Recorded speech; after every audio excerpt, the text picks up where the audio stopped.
Hello, everyone. Murphy, what intrigued you about the Circle and the Siege? The Circle and the Siege. So we're continuing from um, the last episode. I like this as a three-parter because it brings a sort of Bajoran arc to, you think, a sort of close. Um, it also really is a good episode in the fact that it really lets you get to know Kira in a way that we haven't. And I love that. And also Bajoran culture, but it lets you see things about Kira. And that's one of the things that I wanted to talk about. I'll go into yeah, I like it a lot. To me, it kind of almost closes a little bit of a loop in the arc of overall DS9 and opens the second season up to something new, some new ideas that are sort of further afield from just Bajor. What do you guys think of it? Megan? I loved it. I'm always into kind of what's going on with characters and how they're relating to each other, and I feel like there were a lot of kind of reveals about people and the decisions they make and the way they're going to interact with both themselves and each other and the institutions that they're dealing with. So really interesting moves, from Kira introducing or getting to know better Vedek Bareil. Lots of fun stuff happening with Vedek Wynn, which I'm sure we'll be getting into, and some really interesting decisions that Sisko has made as well in relation to Starfleet. So, as always, I'm excited about the character stuff. Tom, what did you think? Yeah, I'm going to pick up on 2 points Murphy raised because I think they were spot on. This arc allows us to go in a completely new direction. And it opened us up to something we explored extensively in the last episode, which is Bajor for the Bajorans. We get to explore, why is the Federation here? Why should they be here? Is this wormhole so critical that they have to override the Prime Directive? I had never thought the Prime Directive would have applied in this situation, but someone did. I liked the sensualness of Vedek Bareil and Kira's relationship. It was as sensual and acting with eyes as I think you could have. And I was completely turned on by their putative affair, which is never consummated, at least on screen. And I just love when actors can do that and suggest and hint. This is obviously network or Paramount TV at the time, CBS. So, we were very restricted in what they could do. But I just thought that their relationship was incredibly sensual in bits and pieces. And Megan, you picking up on something Murphy also said is we develop or gain a garner of depth of Kira that we had not had. She was the angry young woman, the rebel who may or may not be able to move into civilian society in season 1. And she really evolved for us.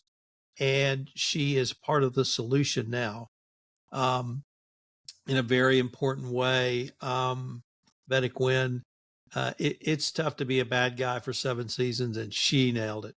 Nurse Ratchet lives. And so she has the most cutting scripts to read from or language to use that's just wonderful. But I like the exploration a little bit more in depth of the religion of Bajor. I thought that was a good lessons for us. And then we have, of course, the Circle itself. And so we get the continuation of that story from our last episode, where they really are an incredibly racist organization. Yet their way of life has persuaded many on Bajor that they need to revolt against the provisional government and take over. So a lot there. And I'm going to pick Kira and Vedek Bareil relationship was probably my favorite part because I found that so sensual. Mhm. Why are you laughing at me, Megan?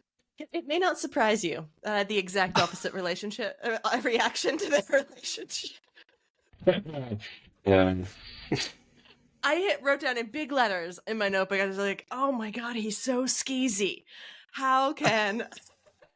You said the same thing about Bashir. I mean, you're like looking at these dweebs and being Look, like, "Oh, men they're were not treated sleazeballs." well in the early seasons of DS9. I'm gonna. The actors did the best they could with what they were given. But I mean, you never, ever, ever trust a clergyman who brings you to a prophecy that shows you having sex with him. Like, come That's on, the Catholic. ew, that's gross. I'm not a Catholic, so I don't have to worry about that. My wife would have had the same reaction, but yeah. Yeah, I had the note down here that Kira is what I would call tragically straight.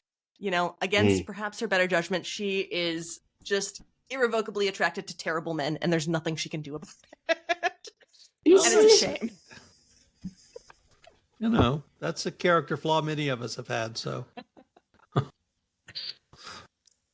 what about this? Any sort of thoughts around our deeper understanding, or at least exploration, of the mystery religions of Bajor?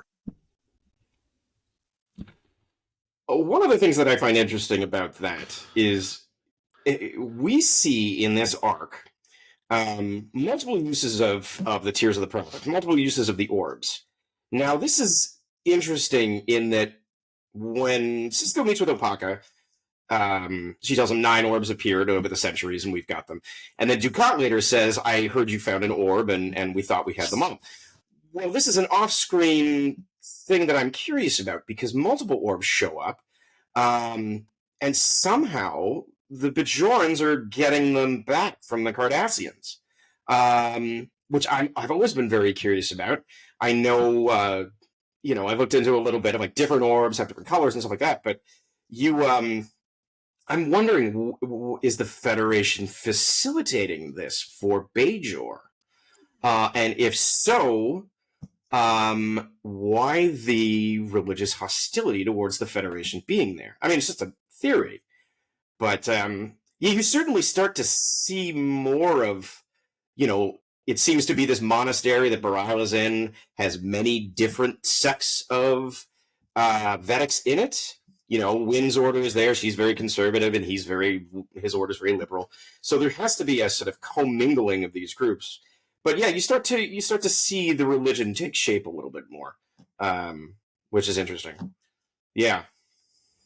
I guess I always kind of think of it in terms of like the different branches or sects of Christianity. How you've got your Catholics and your Baptists and your different flavors.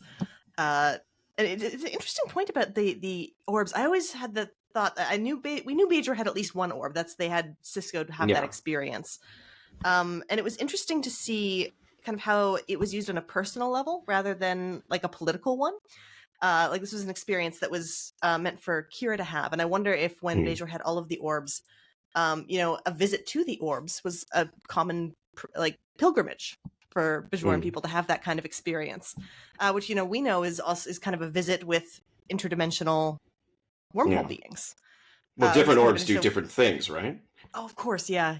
Yeah, so you have the orb of prophecy and time, and you have different orbs for different things.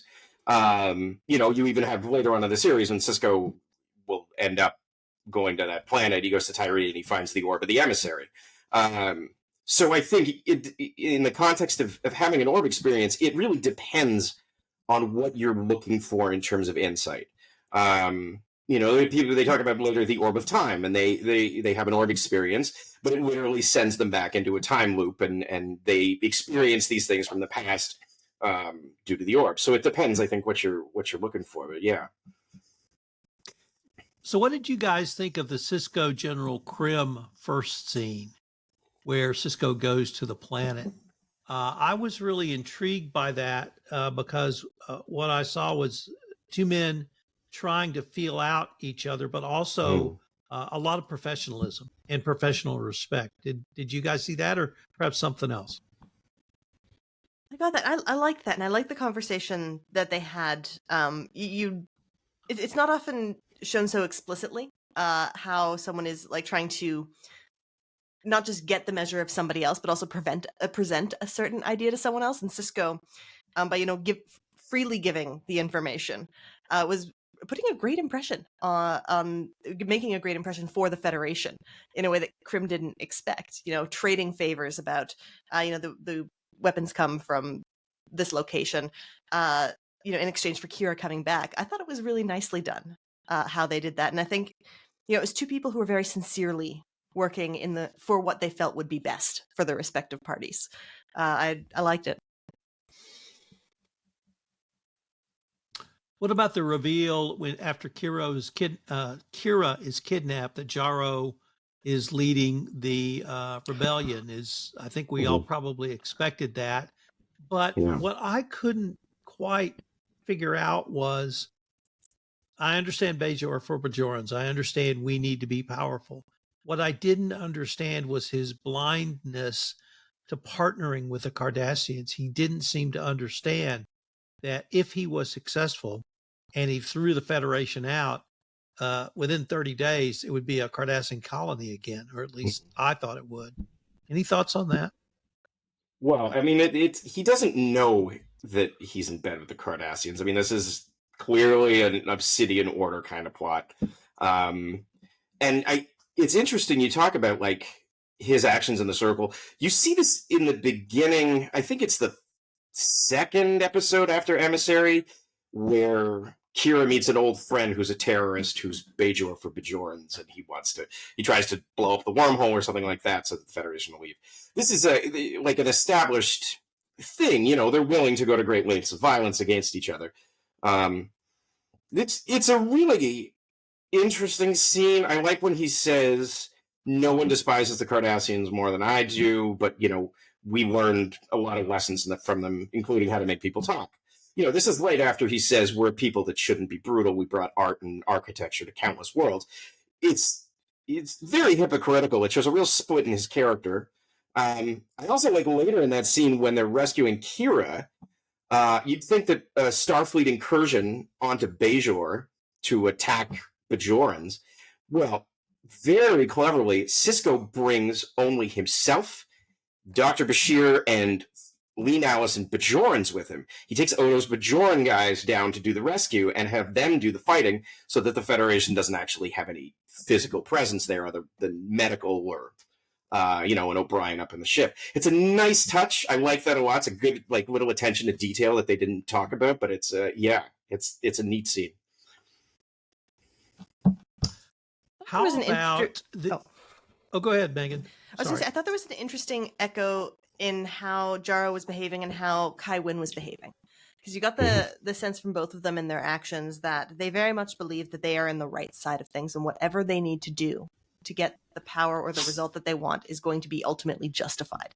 I thought it was interesting to see that in the circle and also in Vedek Wynn's behavior, trying to manipulate Jaro for this co-leadership of Bajor. They were, getting into bed together, but also really confident that anything they did would ultimately be understood well by history, which is the danger of the zealot, right? Yeah. Who's playing who? Is Essa playing Wynn or is Wynn playing Essa? It's kind of a back and forth. Let me move to near the end where Sisko speaks with Admiral Chekote over subspace communication, informing him of the situation and his conclusion that would be handing the wormhole over to the Cardassians. I had always, and I foreshadowed this a little bit when Chekote says the Prime Directive prevents the Federation from involving itself. And I had always thought the Prime Directive really applied to economic development, not political development. Was I just completely off base, or have we just not seen it applied in this way before? And did it offend you guys, or do you think it fit well with the story? The Admiral was very much wrong. The Prime Directive does not apply in this case whatsoever. Bajor is already a spacefaring civilization with an active presence and a relationship with the Federation that goes quite a bit a ways back. They are not a pre-warp civilization. He is not breaking the Prime Directive in that way. Starfleet already has assets in the area. This admiral is really making a bad decision to abandon a station at the mouth of the wormhole, right next to the Cardassians. I don't know who his superiors are, but yeah, he's making a terrible, terrible move. Just, yeah, out of left field. Fine, use it as a plot device to move the story along, but yeah, the Prime Directive does not apply in this case.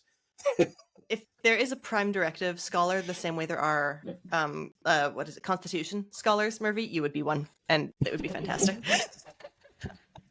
But I love it. No, he's making it up. I don't know why, but yeah, the Prime Directive does not apply in this case. I think it's foreshadowing what happens in later seasons. The Federation is starting to rot in DS9. Terrible things are going to be happening. We'll be discussing some of them on this show, but I think maybe that kind of, almost aggressive non-interference, that feels Did you suspicious say to the me. Federation is getting ready to rot in Deep Space Nine? No, I said the Federation is rotting in Deep Space Nine. They're going to be making really questionable decisions in other episodes. It's going to cause major conflict. You're not wrong. This is the beginning. You're not wrong. And then we get, I think, to the end where Sisko makes the decision that he's staying. That's going to lead us to, of course, the siege. But before we get to the siege, I wanted to maybe ask you guys, and then I'll pitch in. Does this episode 2, The Circle, hold up either within what we see as the greater DS9 story or even within this 3-story arc? Yeah. Go ahead, Kaz. Yeah, I think it does. I especially loved it at the beginning when Kira's getting ready to go. And it's basically the We Love Kira party who shows up at her door. And it's just such a great, and it was almost slapstick, the way it came in, the way they were talking over each other. And it's just like, oh, these are old friends now. These are comrades as well as colleagues. And I think it did that episode did this better than just about anything else. And then all of the reveals that happened, the different types of relationships you have, even little things in this episode, like Sisko left. Sorry, that's the next one. But the little things that do happen, I love that we got to see it all. And I think that as a follow-up, it wasn't as intense as the Homecoming, but I liked it, and I think it's a good part of the 3-parter. Murphy? Yeah, I want to talk about Kira specifically in this episode. I was writing this down in my notes. Kira, we don't know how old Kira is. We know Dax is in her 20s, but she's 300 some odd years old. Everyone's kind of young. We think Kira is a lot older than she is. She appears a lot older than she is.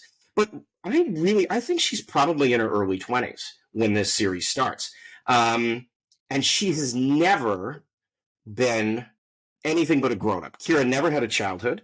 She went, she loses her mother. Her mother gets taken away to become Ducat's lover. We find out later on. And her father gets killed when she's a teenager. Presumably when she helped liberate Galatep, she was still in her early teens. She's been fighting with the Shakar resistance cell for most of her life.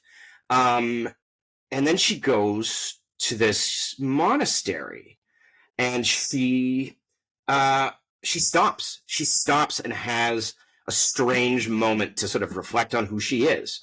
Now, that's really interesting because she's not a daughter, she's not a lover, she's not a terrorist or an administrator. She doesn't know what she is. And Bareil has to say, you need to explore being useless. And she says, I don't know how. But I think when she comes into contact with that orb, he knows that she needs to be useless. He takes her to that orb for that experience. And she says, what do I do? Be useless. Now, that emptying of her head, that's what allows the orb experience to happen. This also comes into play later on in the series when the prophets talk to her and they know that she's got virtue and faith and she's able to hold her own with them, which is why the prophets inhabit her during the reckoning. And it's also one of the reasons they won't speak or ignore Wynn, because Wynn will never have an orb experience. She can't talk to the prophets because she's so full of herself. She can't get past her role, right? She doesn't have that open mind. It's very interesting. This is like it's a very tender moment when she sort of breaks down, says, I've waited for this all my life.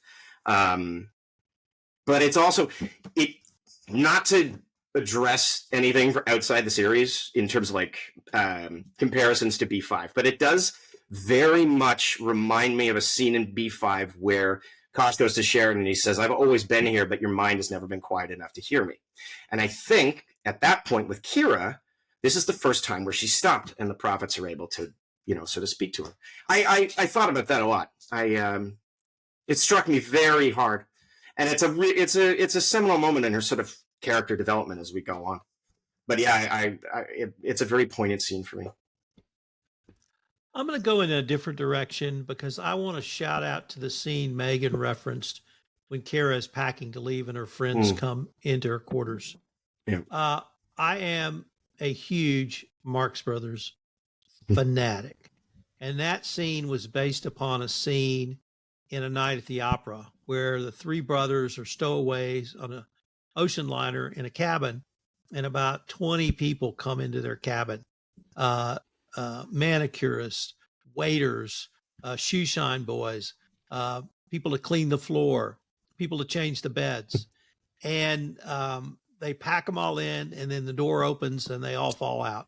And it's just a wonderful, insane Marx Brothers scene that probably only they could pull off. In preparing for this episode, I read that that scene in Kira's quarters was a riff off that. And I was offended that they would even begin to think that. Then I watched it. But what the screenwriters did was they made the speech patterns and the cadence of the actors and the way they spoke fill the room literally as if it was the Marx Brothers scene. And in my mind, after I saw it, they completely pulled it off, but they did it all with voice, even voice acting, if you want to go that far. And so I just want to give a shout out to, I think Rick Berman, let me see, was the screenwriter.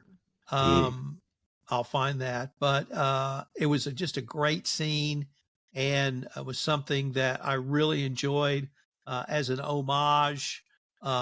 Actually, it was Peter Fields that was the script writer, and then Stephen Bear, our Stephen Bear. So shout out for that scene. This is going to lead us to the final episode of our trilogy. So I'm going to take a 5-minute silent count so I know where to edit. So I just want to, something you mentioned earlier in the podcast too, you're talking about the nice overlapping dialogue with, Rene Auberjonois, who worked with Robert Altman, and that was very much an Altman signature, having this kind of cadence of conversation overlapping in the background. It's a very stylistic of his films as well, which is an interesting little touch. Great deep take. All right.